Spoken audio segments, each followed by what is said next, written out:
Thanks so much for stopping by another live episode of Real Estate Titans. I'm your host, Greg Fowler, traveling throughout the marketplace, interviewing the top real estate professionals in our field, from realtors, lenders, builders, developers, residential or commercial, essentially gathering insight, inspiration, really drives and motivates these top producers above and beyond everybody else in what I'd like to consider a real estate titan.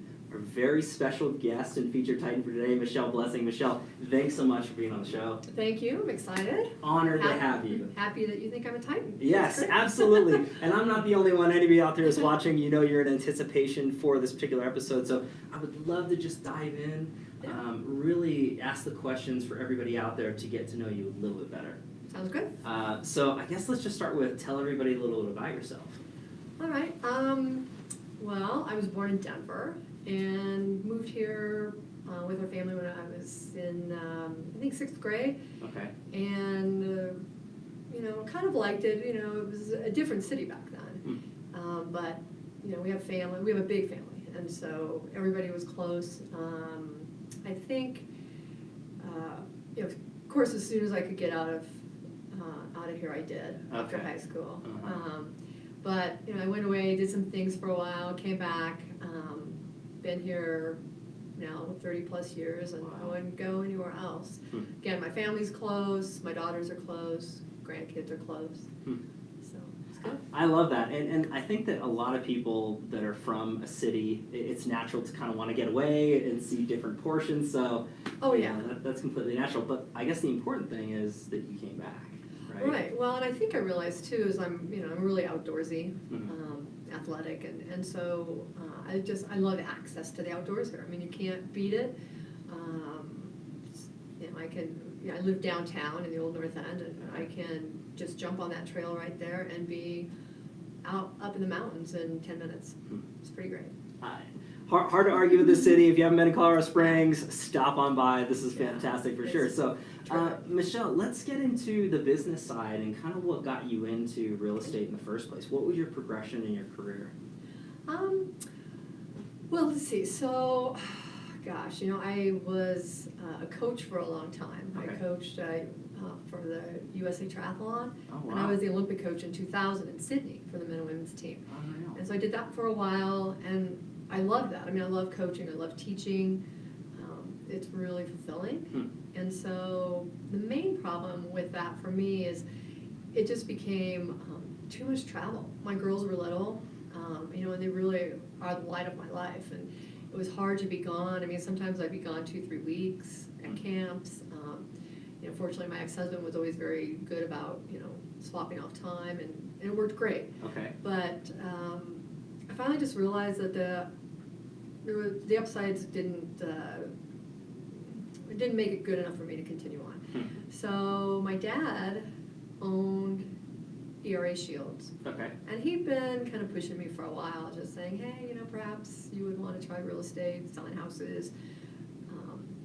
And I just always thought I'm not a salesperson. It's not a good fit. Okay. I don't want to do it. I don't like sales. I don't like to be sold. Like when I buy a car, it drives me crazy, salespeople. Sure. And he had some really sage advice in that, it really is a lot like coaching when you're a good salesperson. You help people along the way, and it's a really complicated process, as you know. And so, so when I started to thinking about it more like that, I thought, well, I'll give it a shot. Why not? And that was about 16 years ago, and just didn't really look back, and it's been good.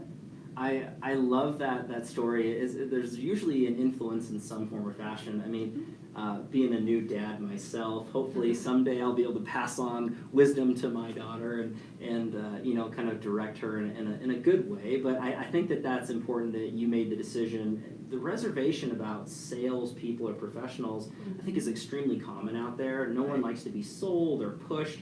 And I love what you said. I mean, it's guiding through a process. You are coaching these buyers and these sellers in one of the most, stressful situations in their life, financially and relational, the whole nine. So I love that you mentioned that out there, because it's not sales. No, and I think that's something else that I always hated, and I still kind of hate it sometimes. I think the perception is that as real estate agents, we're very salesy and sneaky and slick, and right. And maybe those people are out there, but I think the good agents, we look at it more from that coaching standpoint, where you do help people make good decisions, because it's not my decision. Any of this that we do when we're working with clients, we give them our knowledge, our advice, and then they ultimately make the decision, and they do whatever it is that needs to be done. I love that. I think that's a beautiful representation of the industry as real estate professionals. Again, it's not just all about production and commission checks. It really is caring and giving and guiding. That's a beautiful example of what the top producers really do represent. So let's go into the next question, which I think is a great light for everybody out there who's watching as well, is what's your why, Michelle? I mean, what motivates you or gets you out of bed in the morning to do what you do to the level that you do it at?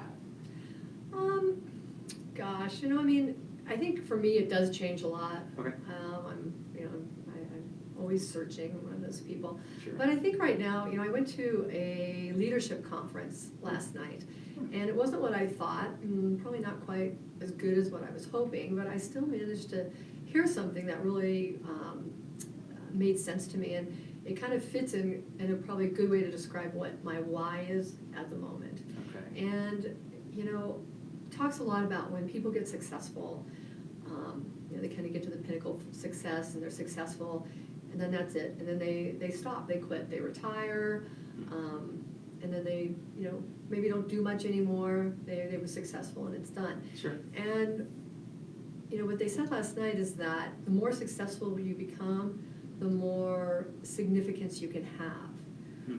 And I think that for me, that's what my why is right now, is, I want to make a difference. I want to make a difference in my children's lives, my husband's life.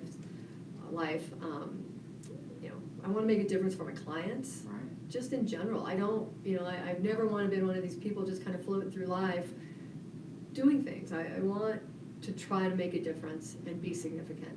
And so that's probably my why I get up in the morning and do everything I do. Sure.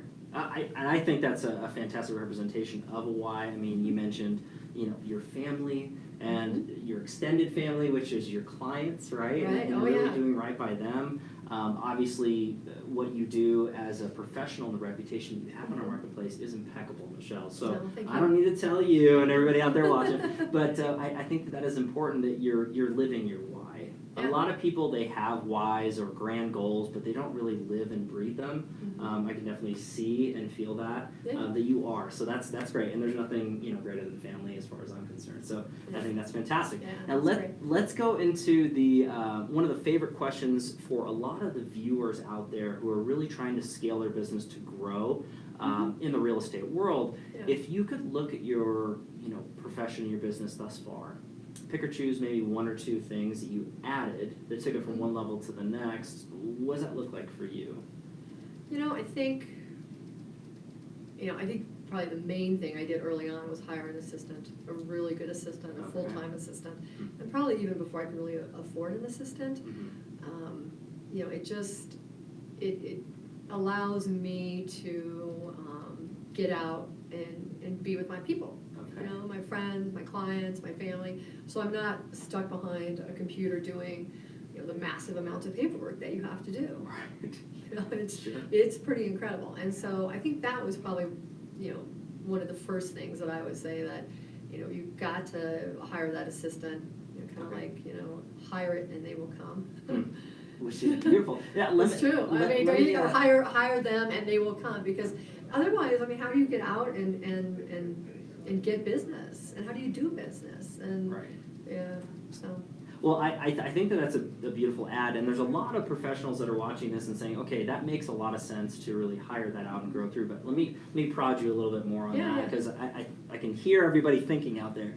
So when did you really feel that it was right, even though if you said it might have been a little early, when did you feel that it was right, and then how did you find that right person? Because that's a tricky thing too. Right. Oh yeah, for sure. So It was probably in the third year, second or third year, so pretty early on. Just realizing that there was no way to really do it all and do it well. And so I hired somebody, and it's tough finding a good real estate assistant, because somebody that's really good will typically decide that they want to jump into the business themselves. Right. You know, you can't blame them. Sure. And so I went through like 2 or 3 assistants over the course of probably a year, year and a half, and was super busy in probably 2006. Okay. And somebody quit and kind of almost just didn't show up. Her husband got moved, or I don't even remember, but I mean, all of a sudden, I'm really busy, my assistant's gone, and I had a little bit of a meltdown, because, you know, like wondering, oh my gosh, how am I gonna do all this, and keep things afloat and do things well, and not only do things well, but do things perfect. Yeah. You know, it's a curse. I'm a bit of a perfectionist. Nothing wrong with that, Michelle, nothing wrong with that. So, I can remember that the manager at the time came in and said, hey, I know this woman who used to work for Alan Willoughby, who's another great agent, sure. years ago, and she is looking. And I said, well, great, hire her. They said, do you want to meet her and interview her? I said, nope. Nope, I need somebody. And that was 12 years ago. Wow. And she is still working with me, and I owe a lot of my success to her. She is amazing. She would do anything for me. When I partnered up with my partner Eddie, who's my brother, yes, she came on and now works for both of us. And yeah, she's really terrific. I love it. Yeah, I got very lucky, but finding a good assistant is really hard. I mean, like I said, I think the life of an assistant is maybe a year or two for most people. Wow. Yeah, so you're always retraining, and it's a lot. So I mean, I guess the takeaway for a lot of people out there, myself included, is, you know, trial and error, you know, take word of mouth that way, but you're never really going to know until you do it. Right. If you find somebody, hold on to them. Oh yeah, and right, and I think, you know, at one point Pam joked with me, you know, she's like, I couldn't afford to leave you. You know, you've got to pay them well, and you've got to value them, and treat them well, and love them. I mean, and I just think that helps a lot. But I loved when she said she couldn't afford to leave. I love that. I love that. It's so good. And treating them right, and it becomes an extension of you, and I think that's important too. Right, absolutely. And I'll tell you, every closing I go to, and I'm not exaggerating, either the agent or somebody tells me that they loved working with Pam. They love her. Love it. Shout out to Pam if you're watching. That's Eddie, right. Eddie too. We mentioned you, fellow Titan. Yeah. So okay, great. And now when it comes down to you know, the next portion into this, well, did you have anything else to add as far as things to scale or grow? You know, I think for me, a couple of years ago, you know, I was kind of really starting to hate my job. Thinking I want to go back to coaching. You know, I'm thinking I want to go back to coaching. I want to figure this out. I even went so far as to invest in a swimming facility that opened, and we really got well down the road in talks regarding all of that. You know, going back to triathlon coaching, and then I kind of had an epiphany of, you know, just what if I changed my mindset? What if I went back to remembering that what I'm doing now is coaching?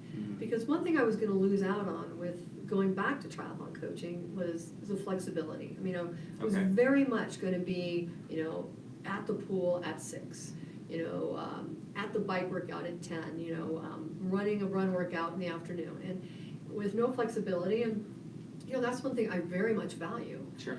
And so I really just did that mind shift of going back to thinking about what I love about this job, all the positives, the people I've worked with, the people I've gotten to know. I mean, I have some awesome clients. I wish I could be friends with everybody. You know, it's one of those things that you just think, gosh, I want to, you know, I'd like to have dinner with them. I want to have dinner with them. And so I throw parties instead. Love it. That works. It works. I can get everybody together. But that really changed my mindset again. You know, reminding myself why I do this, and it's not, you know, it's not for the money. You know, it's not for anything other than, you know, again, wanting to make a difference. Sure. And I guess for a while I kind of lost my way and forgot that I can make a difference in this profession. And you know, I think part of that goes back to when I was coaching at the high level, you know, at the Olympic level, you know, that felt really significant to me. You know, I'm helping people with their Olympic dreams, right. You know, and so you feel a huge responsibility with that, and it feels special. You know, 2 of my athletes made the Olympic team, and it just feels really good. And so kind of going to something where I felt like, oh, I'm just selling houses. You know, a little different. But you know, it was really like, is that what I really want on my tombstone? She sold houses. Wow. You know, yeah. And then once, like I said, once I kind of took a step back and looked at the process and everything that goes into that, that was probably about 2 years ago, 3 years ago. Guess what?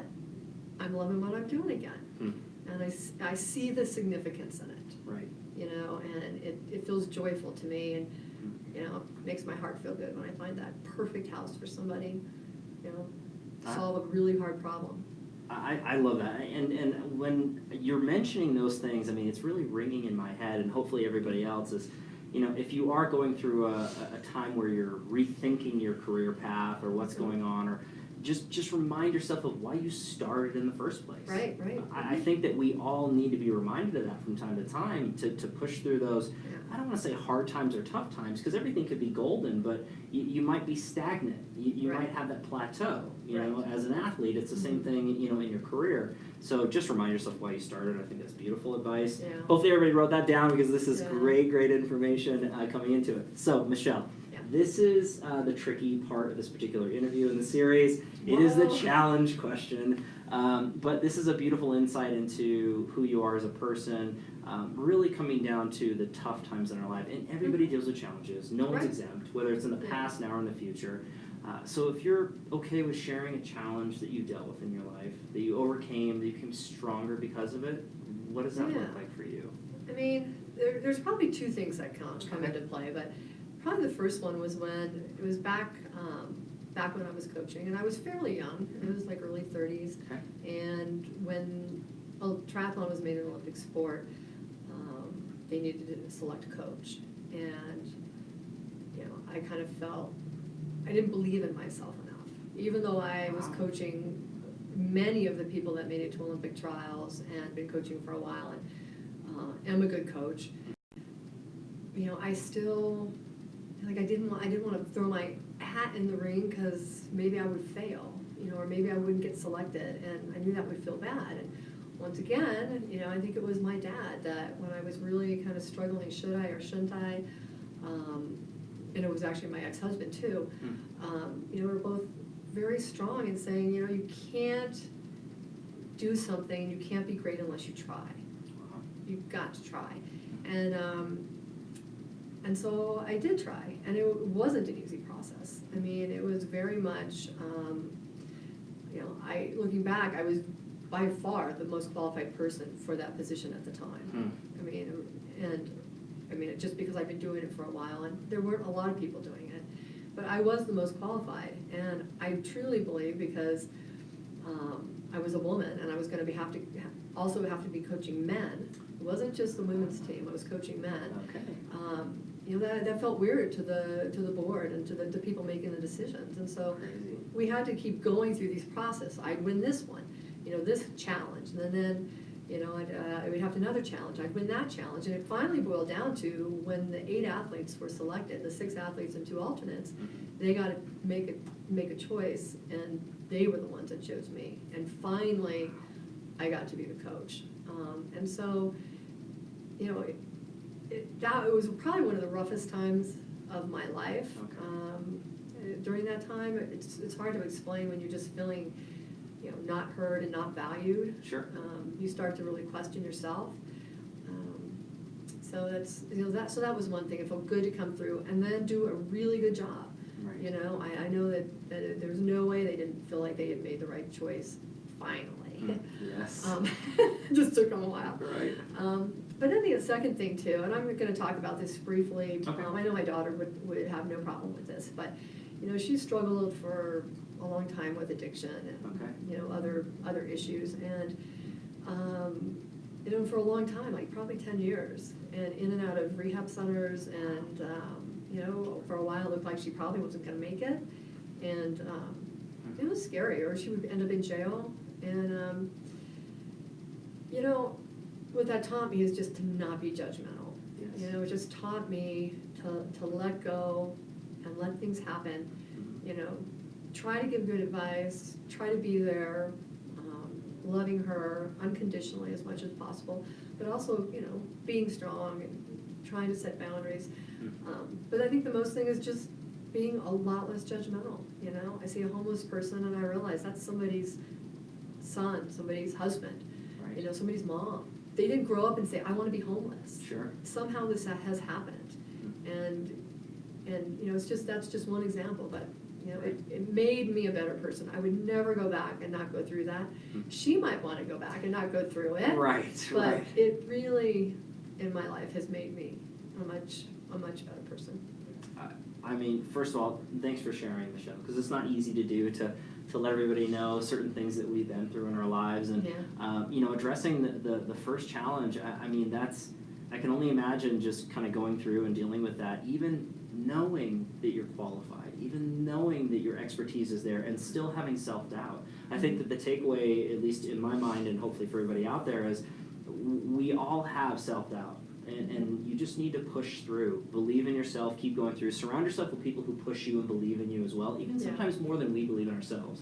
Right. So I think that that's a wonderful takeaway for everybody out there. Not easy to do. You know, secondarily, your daughter, you know, addiction is a serious thing. And there's so many people out there watching that I know that's going to hit their heartstrings pretty heavy, because it's extremely common. And we just need to know that you got to be there to support, and you have to do what you can, and not being judgmental. Wow, huge advice. Yeah, it's good. It's something I still work on, but you know, that's helped. And you know, and now she's great. You know, 7 years sober. She's got 3 beautiful children. You know, my most beautiful grandkids. Oh, that's the great. best in the world. That's great. No, wait, Michelle, seriously. I know, maybe No. I hear you. Thanks so much for sharing again. That's no not easy to do. Let's go on a slightly softer question, if that's okay. Sure. So this is actually one of my favorites. If you could travel back in time and give your younger self a piece of advice or two, what would you say to young Michelle? Well, first of all, young Michelle would not have listened. Okay. So let's be real, everybody. This is the truth here. Yeah, I was stubborn and, you know, just very much a rebel. Wow. And, yeah, my parents would probably say troublemaker. So I wouldn't have listened. But if I would have, it would have gone back to just kind of what you just said, you know, just trust in myself and be more confident, and don't be so hard on myself. You know, I think that's the other thing, is being, you know, now I'm understanding more of my, you know, this perfectionism that I have, and that it can be kind of a gift, but really it's not very much of a gift. Right. It's tough. You know, I have to remind myself that saying you know, failure is a spiritual gift. It makes you grow when you fail. So don't be afraid to fail. That's what I'd say. I love that, and not just for young Michelle, but everybody watching, myself included. I think that a lot of the echoed message through this series with other Titans is failure is a part of success, right? I mean, you fail much more than you succeed, and whatever level of perfection that you may or may not have, I really do find that to be important. You know, Thomas Edison with the light bulb. I mean, there's so many different instances of so much failure to get to that one point. Right. One time where I said, I'm done. It might not have been there. So I think that that's a huge takeaway message. Hopefully everybody wrote that down, take that to heart. So let's go into the next question when it comes down to the feeding of the mind. Now, this is actually the crowd pleaser when it comes to this particular series is, you know, what are the Titans feeding their minds? How are they growing, and what are they doing to constantly learn? So books you're reading, podcasts you're listening to, or influences on social media, coaches, how are you feeding your mind, Michelle? You know, I think I don't do a whole lot around real estate stuff, frankly. You know, I'll keep up with Inman and 1000 Watt, some of those I think are really good sites and podcasts. But, you know, really I find myself more drawn to, you know, trying to think. The podcasts I love, like Oprah Winfrey's Yeah. Soul. It's a podcast. It's great. Of course, I'm blanking. No, you're good, and I'll look it Yeah. up, and I'll have a link down below. Yeah, so yeah, everyone can follow it. I mean, those are so inspirational, and I mean, the people she brings on and talks to are incredible. Wow. So I like that. Okay. Trying to think. You know, I listen to Brene Brown. I love the TED Talks. I'm Okay. a huge TED Talk. Love it. You know, listen to that. And then as far as books, I mean, I definitely still love a book. Physical book, right? Yeah, Okay. I'm a bookie. Love You know, like right now for my book club, I just started the Michelle Obama's Becoming, Oh, which wow. I'm excited to get through. Okay. I think she'll offer a lot of good advice. Trying to think, podcasts, and then I guess there are the people that in our business or in marketing kinds of business that I like. Seth Godin, I always think it has interesting stuff. Love it. That's not going to be new for anybody. That's about it. Right now I'm Okay. trying to learn French, and so I listen to a lot of Wow. French. Okay. And my husband is from Montreal. Oh, very He's cool. a hockey player, so his whole family speaks French. So after Okay. 15 years, I should probably figure that out. I love that. So I've been working a lot on that Okay. as well. Okay. But mostly I feel like, again, if I can I want to nourish my mind and nourish my soul. Like another book like I've been reading a lot lately is just how to practice yoga. And and I'm not talking about poses, Yeah. what is yoga and how to practice it. And so Mhm. I've been doing a lot of work with that. And I find that makes me, when I'm a better person, I'm a better mom, I'm a better realtor, a better grandma, all those things that are really important to me. That's huge. And a takeaway from me, and hopefully everybody else as well, is you're very diverse with your learning. I mean, it's physical books, it's podcasts, you're learning another language. Yeah. I think that the ultimate takeaway is just constantly learn and grow, whatever fits your life. It doesn't have to be straight business books Right. or, real estate related podcasts. It really can be just a catch-all to grow your mind and be a better person. I think Right. is the whole goal. Right, I think, for me, for sure. I Sure. mean, I love, I am super competitive. I'm the first to admit it. I mean, I love to race. Yeah. I love to be fit. I mean, I'm competitive. I'm competitive in life. I'm competitive with my brother, my partner. Sure. But, at the end of the day, it's winning doesn't make me happy, and while I want to be the best realtor I can possibly be, Sure. I don't have a desire to do $100 million in business in a year. I want to do enough business so that I can do the things I want to do, but I don't want it to consume my life. I need to be balanced. That's well said, everybody. As always, I'm definitely going to have links in the comments below so you can learn and grow your mind the same way, or at least close to how Michelle's doing it. So that was great, Michelle. This has been chock full of amazing information, huge takeaways for everybody out there. I want to wrap everything up with one final question. Sure. When it comes down to it, if you could sum up yourself as a person, a professional, with a mantra or a quote that you live by, what does that look like for Michelle Blessing? Oh gosh, I mean, okay, so I think one that I think about a lot is just, dare to be remarkable. I think that's a good one. And then another one that I like is that, if you think you can or if you think you can't, you're right. That's another simple one. And then my favorite, and one of my mantras that I use a lot is, and again, it goes back to me trying to be more confident and who I am is, I'm a badass. The Jen Cicero books. I love those books. I love her podcasts. Yeah. She's funny, but it's a lot of good information. So yeah. I think that's a beautiful way to sum up Yeah. you, Michelle. I think that's fantastic. Again, you are an official real estate titan, Michelle. Thank you. Thank you so much for taking the time. Everybody, as always, I really appreciate your love and support. As always, live every Tuesday and Friday afternoon, a different titan, a different location. Don't forget to subscribe if you love what we're doing here. Follow along, give us a like. We'll catch everybody on the next live episode of Real Estate Titans. Take care.